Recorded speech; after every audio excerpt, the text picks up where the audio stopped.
আসসালামু আলাইকুম। সংবাদে আপনাদের সবাইকে স্বাগত জানাচ্ছি। আমি ফিরোজ তোহা। শুরুতেই আরবে কেবলস সংবাদ শিরোনাম। বাংলাদেশের সর্বশেষ গুরুত্বপূর্ণ আপডেট সংবাদে আপনাকে স্বাগত। শুরুতেই সংবাদ শিরোনাম, পরে বিস্তারিত। শুরুতে জানাবো, স্মৃতিসৌধে জয় বাংলা জয় বঙ্গবন্ধু স্লোগান পিটুনির পর পুলিশে সোপার্দ। সাভারের জাতীয় স্মৃতিসৌধে শহীদ বেদিতে ফুল দিয়ে ফেরার পথে ৭১-এর হাতিয়ার গর্জে ওঠা আরেকবার জয় বাংলা জয় বঙ্গবন্ধু সহ বিভিন্ন স্লোগান দিতে থাকেন কয়েকজনের। সময় তাদের ধাওয়া করে গণপিটুনিতে উপস্থিত জনতা। পরে পুলিশ এসে তিনজনকে আশুলিয়া থানায় নিয়ে যায়। আজ বুধবার ২৬শে মার্চ জাতীয় স্মৃতিসৌধে এই ঘটনা ঘটে।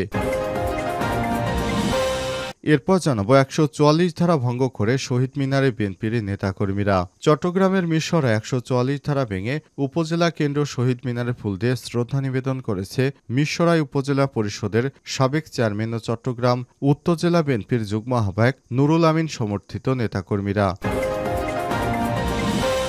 এদিকে স্বাধীনতা দিবসে গুম হওয়ার বর্ণনা দিলেন গণ অধিকার পরিষদের নেতা। জুলাই অভ্যুত্থানের পর উঠে আসে পতিত স্বৈরাচার শেখ হাসিনার আমলের ঘটে যাওয়া গুম, খুন ও হত্যার তথ্য। স্বৈরাচার সরকারে নিজের স্বার্থ হাসিলের জন্য তৈরি করা হয়েছিল আয়নাঘর। এবার স্বাধীনতা দিবসে গুম হওয়া বর্ণনা দিলেন গণ অধিকার পরিষদের কেন্দ্র কমিটির উচ্চতর পরিষদ সদস্য ও দপ্তর সম্পাদক শাকিলুজ্জামান। এদিকে এখন থেকে বলাৎকার ও ধর্ষণ, নারী ও শিশু নির্যাতন দমন আইন সংশোধন করে নারী ও শিশু নির্যাতন দমন সংশোধন অধ্যাদেশ ২০২৫ জারি করা হয়েছে। অধ্যাদেশ আগের আইনের ২৬টি ক্ষেত্রেও পরিবর্তন আনা হয়েছে। এদিকে সংসদের মেয়াদ ৫ বছরই চায় বিএনপি।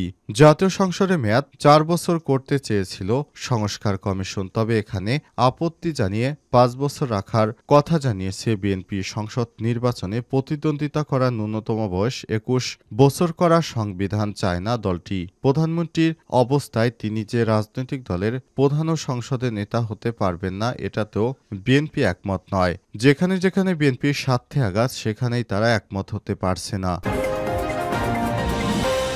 এবং সর্বশেষ জানাবো, ইউক্রেনের হামলায় রাশিয়ার ৩ সাংবাদিক নিহত। ইউক্রেনের হামলায় রাশিয়ার ৩ সাংবাদিক নিহত হয়েছে, আহত হয়েছে আরও একজন। এই ঘটনায় সাংবাদিক ছাড়া আরও ৩ জন নিহত হয়েছে। তাদের পরিচয় এখনও জানেননি পুলিশ। রুশ কর্তৃপক্ষের বরাতে এই তথ্য জানিয়েছে আনাদোলু এজেন্সি। প্রিয় দর্শক, এতক্ষণ শুনছিলেন সংবাদ শিরোনাম, এবারে বিস্তারিত।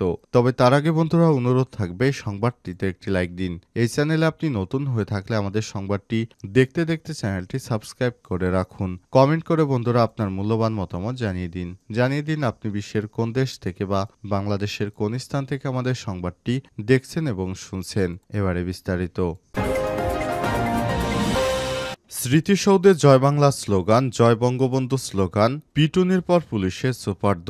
সাভারের জাতীয় স্মৃতিসৌধ শহীদ বেদিতে ফুল দিয়ে ফেরার পথে ৭১-এর হাতিয়ার গর্জে উঠো আরেকবার জয় বাংলা জয় বঙ্গবন্ধু সহ বিভিন্ন স্লোগান দিতে থাকেন কয়েকজন। এ সময় তাদের ধাওয়া দিয়ে গণপিটুনি দেয় উপস্থিত লোকজন। পরে পুলিশ এসে তিনজনকে আটক করে আশুলিয়া থানায় নিয়ে যায়। বুধবার ২৬শে মার্চ জাতীয় স্মৃতিসৌধে এই ঘটনা ঘটে। প্রত্যক্ষদর্শী জাহাঙ্গীরনগর বিশ্ববিদ্যালয় এলাকার শাহজালাল বলেছেন, তারা বিশৃঙ্খলা সৃষ্টির লক্ষ্যে স্মৃতিসৌধে এসছে। তারা অ্যাকশন টু অ্যাকশন ও জয় বাংলা সহ নানা স্লোগান দিতে থাকেন। পরে জনতা তাদের ধাওয়া দিলে পালিয়ে যাওয়ার সময় পুলিশ তিনজনকে আটক করে।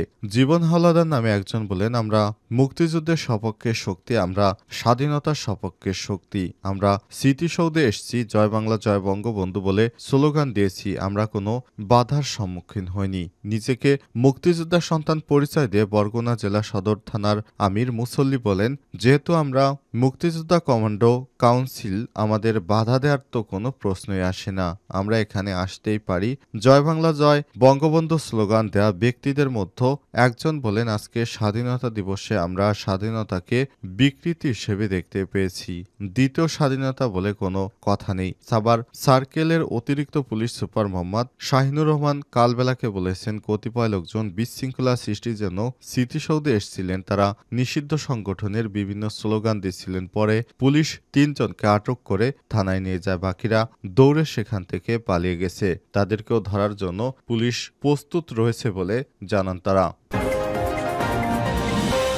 144 ধারা ভেঙে শহীদ মিনারে বিএনপির নেতাকর্মীরা। চট্টগ্রামের মিরসরায় 144 ধারা ভেঙে উপজেলা কেন্দ্র শহীদ মিনারে ফুল দিয়ে শ্রদ্ধা নিবেদন করেছেন মিরসরাই উপজেলা পরিষদের সাবেক চেয়ারম্যান ও চট্টগ্রাম উত্তর জেলা বিএনপির যুগ্ম আহ্বায়ক নুরুল আমিন সমর্থিত নেতাকর্মীরা। বুধবার 26 মার্চ দুপুর 12টায় উপজেলা বিএনপির সাবেক সদস্য সচিব গাজী নিজামুদ্দিনের নেতৃত্বে সহস্রাধিক নেতাকর্মী ফুল দিয়ে শ্রদ্ধা জানানোর সময় তাদের দলীয় বিভিন্ন স্লোগান দিতে মিছিল করতে দেখা গেছে। পুষ্পস্তবক অর্পণ শেষে মিছিল সহ বিএনপির নেতাকর্মীরা উপজেলা সদর ত্যাগ করেন। উপজেলা বিএনপির সাবেক সদস্য সচিব গাজী নিজামুদ্দিন বলেছেন, আমরা শান্তিপূর্ণভাবে 144 ধারা ভেঙে শহীদ মিনারে পুষ্পস্তবক অর্পণ করেছি। ফুল দেয়াকে কেন্দ্র করে 144 ধারা জারির মতো কোনো পরিস্থিতি আজ ছিল না। প্রশাসন কেন এই পদক্ষেপ নিয়েছে তা বোধগম্য নয়। মিরসরাই উপজেলা নির্বাহী অফিসার ও নির্বাহী ম্যাজিস্ট্রেট মাহফুজা জেরিন বলেছেন, আইনশৃঙ্খলা পরিস্থিতি যাতে বিঘ্ন না ঘটে সেজন্য বুধবার 26 মার্চ সকাল 8টা থেকে বৃহস্পতিবার 27 মার্চ সকাল 8টা পর্যন্ত উপজেলা পরিষদ চত্বর ও তার আশপাশে 500 গজের মধ্যে 144 ধারা জারি করা হয়েছিল। কিন্তু বুধবার দুপুর 12টার দিকে বিএনপির একটি গ্রুপের নেতাকর্মীরা 144 ধারা ভেঙে মিছিল নিয়ে উপজেলা পরিষদ চত্বরে প্রবেশ করে। মিছিলে বিভিন্ন ফুটেজ সংগ্রহ করা হয়েছে বিষয়ে পরে আইনগত ব্যবস্থা গ্রহণ করা হচ্ছে।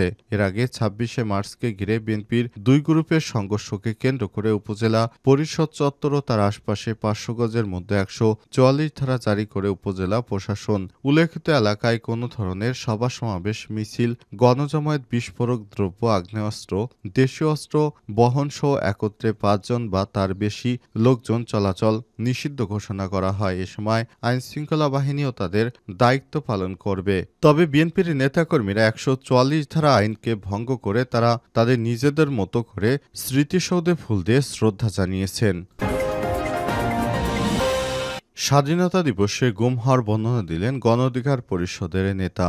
জুলাই অভ্যুত্থানের পরে উঠে আসে পতিত স্বৈরাচার শেখ হাসিনার আমলের ঘটে যাওয়া গুম, খুন ও হত্যার তথ্য।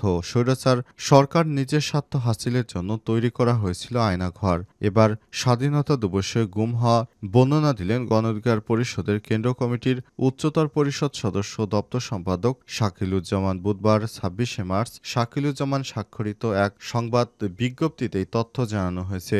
বিজ্ঞপ্তিতে বর্ণনায় শাকিলুজ্জামান বলেছেন, স্বাধীনতার 50 বছর পর স্বাধীনতার সুবর্ণ জয়ন্তীতে যাদের রক্তের বিনিময়ে দেশ স্বাধীন হয়েছিল সেই বীর শহীদদের প্রতি শ্রদ্ধা নিবেদন করতে স্মৃতিসৌধে যাওয়ার পথে জাহাঙ্গীরনগর বিশ্ববিদ্যালয়ের ডেইরি গেটের সামনে থেকে আইনশৃঙ্খলা রক্ষাকারী বাহিনীর সদস্য, র্যাব ও সাদা পোশাকের লোকেরা তাকে গুমের শিকার করে। প্রথমে কালো গাড়িতে তুলে তারা গাড়ির ভেতরে টর্চার করে তাদের ক্যাম্পে নিয়ে যায়। সেখানে হাতে হাত করা পরায় গামছা দিয়ে চোখ বেঁধে কালো জমটুপি দিয়ে ফাঁসির আসামির মতো মুখ ঢেকে রাখে। এরপর তাদের গাড়িতে তোলা হয়। আমাকে মাঝে বসায়। আমার দুই পাশে 2 জন, পিছনে 2 জন আর সামনে 2 জন বসা ছিল।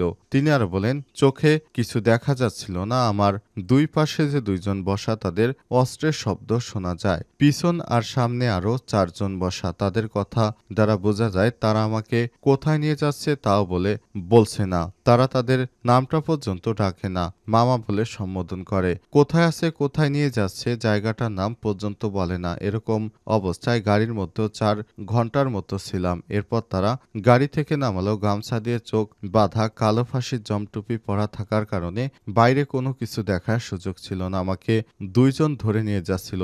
এটা বোঝাই যাচ্ছিল তারা আমাকে আয়না ঘরে নিয়ে যাচ্ছে। অন্তর্বর্তীকালীন সরকার দায়িত্ব নেওয়ার পর ছাড়া পাওয়ার পরে বিষয়টি সম্পর্কে বুঝতে পেরেছি যে ওটা আয়নাঘর ছিল। এখন থেকে বলাৎকার ও ধর্ষণ। নারী ও শিশু নির্যাতন দমন আইন সংশোধন করে নারী ও শিশু নির্যাতন দমন সংশোধন অধ্যাদেশ 2025 জারি করেছে সরকার। এই অধ্যাদেশে আগের আইনের 26টি ধারা পরিবর্তন আনা হয়েছে। আজ রাতে জারি করা অধ্যাদেশ ধর্ষণের সংজ্ঞায় পরিবর্তন এনে নারী ও শিশুর পাশাপাশি কোনো ছেলে শিশুকে বলাৎকার অর্থ কোনো ছেলে শিশুর মুখ বা পায়ুপথে কোনো ব্যক্তি কর্তৃক সংগঠিত যৌনকর্মকে ধর্ষণের অপরাধ হিসেবে যুক্ত করা হয়েছে। পাশাপাশি অধ্যাদেশ বিয়ের প্রলোভনের মাধ্যমে যৌনকর্ম করার বিষয়টি নতুনভাবে অন্তর্ভুক্ত করা হয়েছে। এক্ষেত্রে আগের আইনের ৯ ধারার সঙ্গে ৯ খ নামে একটি ধারা যুক্ত করা হয়েছে। এ ধারায় বলা হয়েছে, যদি কোনো ব্যক্তি দৈহিক বল প্রয়োগ ব্যতীত বিবাহের প্রলোভন দেখাইয়া ১৬ বছরের অধিক বয়সের কোনো নারীর সঙ্গে যৌন সম্পর্ক করেন এবং যদি উক্ত ঘটনার সময় উক্ত ব্যক্তির সহিত উক্ত নারী আস্থাভাজন সম্পর্ক থাকে, তাহলে উক্ত ব্যক্তি অনধিক ৭ বছর সশ্রম কারাদণ্ডে দণ্ডিত হইবেন এবং ইহার অতিরিক্ত দণ্ডেও দণ্ডিত হইবেন। এর আগে আইনে ছেলে শিশুদের ধর্ষণের বিষয় অন্তর্ভুক্ত ছিল না, কিন্তু প্রায় এই ধরনের ঘটনা ঘটতে দেখা যায়। ফলে এসব অপরাধের বিচার করা কষ্টকর ছিল। এখন থেকে এই অধ্যাদেশ অনুযায়ী বলাৎকারের ঘটনা ধর্ষণ হিসেবে বিবেচিত হবে।